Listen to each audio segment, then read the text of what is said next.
Assalamualaikum warahmatullahi wabarakatuh. Kami dari kelompok 5 akan membahas tentang teori indeks harga saham.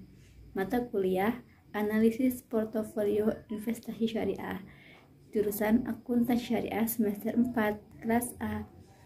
Oke, perkenalkan, nama saya Apriana dan teman saya. Nama saya Melinda Nurhaliza, saya dari jurusan Akuntansi Syariah semester 4A. Pengertian indeks harga saham. Indeks harga saham adalah ukuran statistik yang mencerminkan keseluruhan pergerakan harga atas sekumpulan saham yang dipilih berdasarkan kriteria dan metodologi tertentu, serta dievaluasi secara berkala. Setiap bursa efek memiliki indeks harga saham yang berbeda-beda. Atau BIE, kita mengenal beberapa indeks harga saham. Indeks yang berisi totalitas saham yang tercatat di bursa dan disebut dengan indeks harga saham gabungan. Selain itu, ada indeks LQ45 yang berisi 45 jenis saham. Ada juga indeks sektoral seperti indeks keuangan, indeks properti, dan sebagainya. Indeks syariah atau JIE Jakarta Islamic Index terdiri dari 30 jenis saham yang berisinya sesuai dengan syariah. Kita dapat mengetahui tren pergerakan harga saham saat ini, apakah sedang naik, turun, atau stabil. Pergerakan indeks menjadi indikator penting bagi para investor untuk menentukan apakah mereka akan menjual, menahan, atau membeli suatu atau beberapa saham. Karena harga saham bergerak dalam hitungan detik dan menit, maka nilai indeks pun bergerak turun, naik dalam hitungan waktu yang cepat. Manfaat indeks saham. Nah, mengenai manfaat indeks saham ini, kita dapat memperolehnya dari berbagai indeks saham lain. Kita bisa memperoleh informasinya itu dari berbagai media cetak atau media elektronik. Manfaat yang pertama ialah memberikan gambaran pergerakan seluruh harga di bursa saham, baik secara keseluruhan maupun secara segmentasi. Jika seorang investor ingin mengetahui bagaimana pergerakan seluruh harga saham di perdagangan Bursa Efek Indonesia, maka kita dapat melihatnya di IHSG. Apa itu IHSG? IHSG ialah kepanjangan dari Indeks Harga Saham Gabungan. Nah, IHSG ini dapat memberikan kita gambaran umum atas pergerakan harga saham di dunia maupun di Indonesia. Jika IHSG berwarna hijau, maka dapat disimpulkan bahwa harga saham tersebut sedang naik. Nah, jika IHSG berwarna merah, maka dapat disimpulkan bahwa saham tersebut sedang turun. Selain memberikan kondisi pergerakan harga saham secara keseluruhan, indeks juga dapat dipergunakan untuk melihat kondisi pergerakan harga saham di segmen tertentu. Misalnya, jika kita ingin mengetahui kondisi pergerakan harga saham pertambangan atau yang lainnya, maka kita dapat melihatnya di indeks sektor pertambangan. Manfaat kedua dari indeks saham ini ialah sebagai acuan untuk menilai kinerja suatu portofolio saham. Nah, penilaian portofolio saham ini dijadikan sebagai acuan pembanding. Kenapa? Karena ukuran kinerja portofolio yang bersifat relatif. Adanya acuan dalam menilai kinerja suatu portofolio ini juga merupakan persyaratan dalam Global Investment Performance Standard.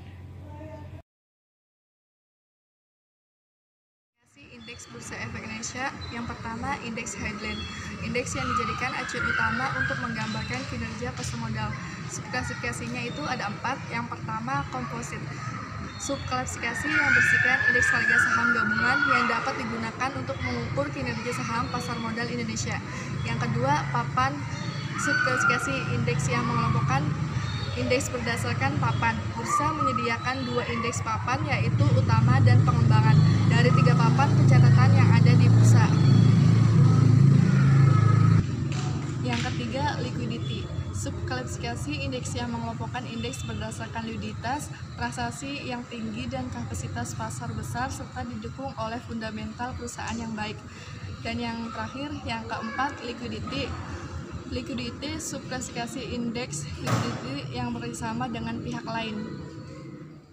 Yang kedua ialah indeks sektor. Indeks sektor ini indeks yang menghitung kinerja pergerakan saham-saham di suatu kelompok sektor industri. Nah, subklasifikasinya itu ada dua. Yang pertama ada composite sektor dan yang kedua investable sektor. Yang ketiga indeks tematik. Indeks ini menghitung kinerja seluruh pergerakan harga saham dengan tema tertentu, misalnya keagamaan, ESG dan lainnya. Terdapat subklasifikasi dalam indeks ini. Yang pertama ESG. ESG ini indeks yang mengelompokkan berdasarkan tema lingkungan, sosial, dan tata kelola.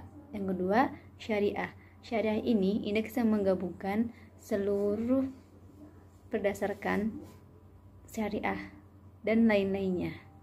Yang terakhir, yang keempat, indeks faktor adalah indeks yang menghitung kinerja pergerakan harga saham dengan mempertimbangkan faktor-faktor yang mendukung keputusan investasi seperti ukuran valuasi, momentum, volatilitas, fundamental, dan dividen. Subklasifikasi sebagai berikut. Yang pertama, ukuran. Ukuran merupakan subklasifikasi indeks yang mengelompokkan indeks berdasarkan besaran ukuran tertentu dari perusahaan tercatat seperti kapitalisasi pasar, nilai aset. Yang kedua, growth atau flow merupakan subklasifikasi indeks yang mengelompokkan indeks berdasarkan valuasi relatif. Dan yang terakhir, yang ketiga, dividen merupakan sebuah klasifikasi indeks yang berdasarkan dividen yang dibagikan.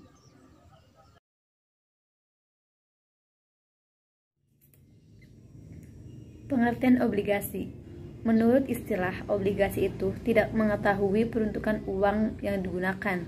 Sedangkan menurut Herdianto dalam bukunya, obligasi ialah surat hutang atau surat berharga yang di dalamnya berisi kesepakatan antara si pemberi pinjaman atau investor dengan yang diberi pinjaman. Nah, penghasilan dari obligasi ini merupakan tingkat bunga yang dibayarkan oleh perusahaan pada saat jatuh tempo. Jika kita ingin membeli sebuah obligasi, maka kita harus memperhatikan kapan tanggal jatuh tempo pembayaran obligasi tersebut. Bisa dibayar per semester atau 1 tahun 2 kali.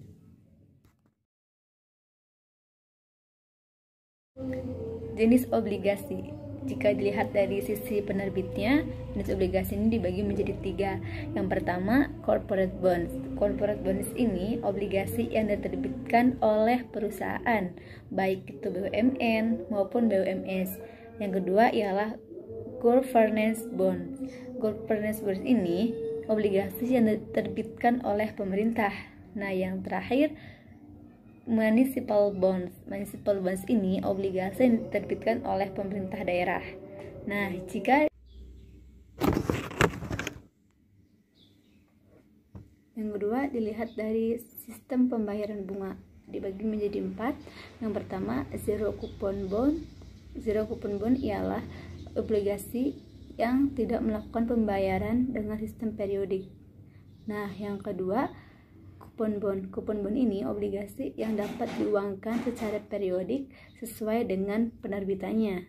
Yang ketiga, fixed coupon bond. Fixed coupon bond ialah obligasi dengan tingkat bunga yang telah ditetapkan sebelum masa penawaran pasar perdana. Nah, yang terakhir, floating coupon bond. Floating coupon bond ialah obligasi dengan tingkat bunga yang ditentukan sebelum jangka waktu.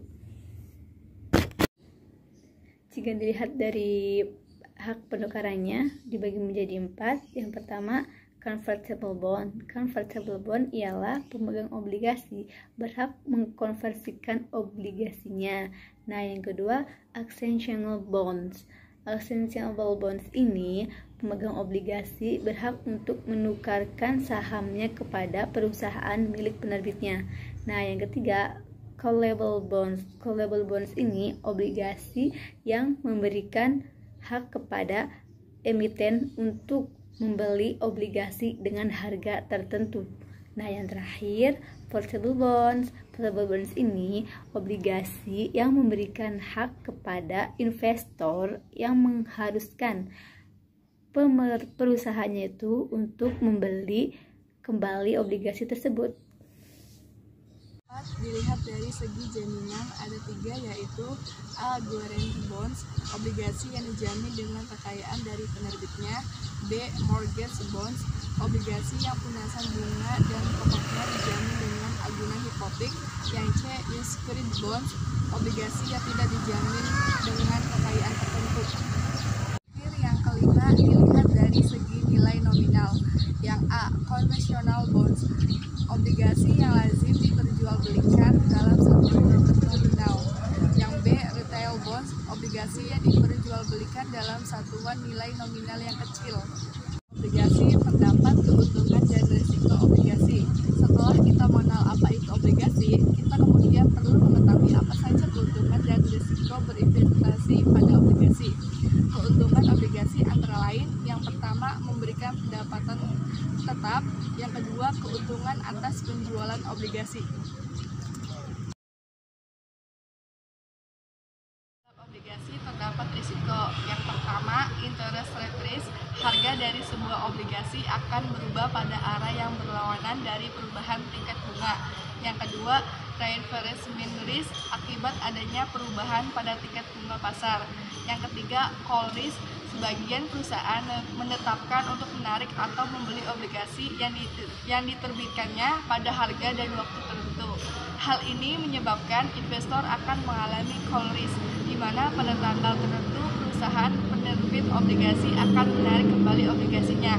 Dan yang terakhir, yang keempat, default risk. Akibat adanya risiko ini, obligasi yang memiliki default risk dalam perdagangan di pasar obligasi mempunyai harga yang rendah.